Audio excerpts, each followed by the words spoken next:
Alcuni artigiani del Basso Sarca, de Arco, oltre che a lavorare nella sua bottega, ineva anche casa per casa, ma non zigando, donne, veni, eccetera, come aveva indito in altri video.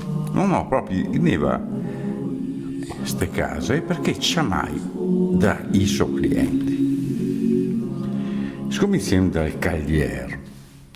Una volta l'anno veniva in casa il cagliere, cioè il calzolaio, e disse che sto cagliere si fermava anche 4 o 5 dì a aggiustare le scarpe di tutta la famiglia, o a farne addirittura di 9. No, non so se avete ben capito, il cagliere veniva in casa a lavorare, in casa. Eugenio, detto Genio, veniva da Caneve, de Arco, e si portava drio tutto quel che serviva. La forma, soprattutto, cioè l'arnese de fer a forma de pè, poi il martello, tocchetti de pel e le zicole, cioè tocchi piccoli decorati di cuoio, che gli bastava per fare i mezzetti e mezze sole. Il genio da Caneve però si portava drio anche la sua fisarmonica. La sera nella stalla dove si faceva il filò e suonava canzone e valzer, ma solo quando il nonno neva a dormire, occhio, si poteva ballare con le putele. Oltre alle scarpe e ai scarponi, i contadini trovavano le sgarmere, una specie di scarpone con la sola di legno e la tomaia di vacchetta.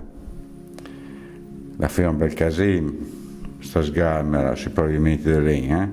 Le sgarmere le lasciava però sugli ultimi gradini delle scale, prima di andare in cucina, dei scolzi e poi un del letto. E veniva il sartore. In casa veniva anche il sartor o la sartora e si trovava davanti muccio di robe da rammendare, da tasselare, da toppare. Bisogna anche dire che allora i vestiti li passava da pare in fiol, da fra del grande a quel medio, a quel del rio, a quel più piccolo. E allora bisognava rivoltare, ridare le misure giuste a tutti questi vestiti. Questi sartori che ne vanno opera, cioè a lavorare in ca, gli si fermava a costo, cioè immagneva con la famiglia, e anche lì l'era una gara, per dire, se che faceva contare storie a sti artigiani, così parleva e gli altri intanto immagneva, solo che uno de Arco, che evidentemente era tagliato furbo, la capì dai e tagli il pra. E quando un tanche in maniera gli domandò come l'aneva a finire la tua storia, gli ha detto le morte d'un colpo, e la tacca via subito a mangiare, più svelto degli altri. E per finire era il tappezziere.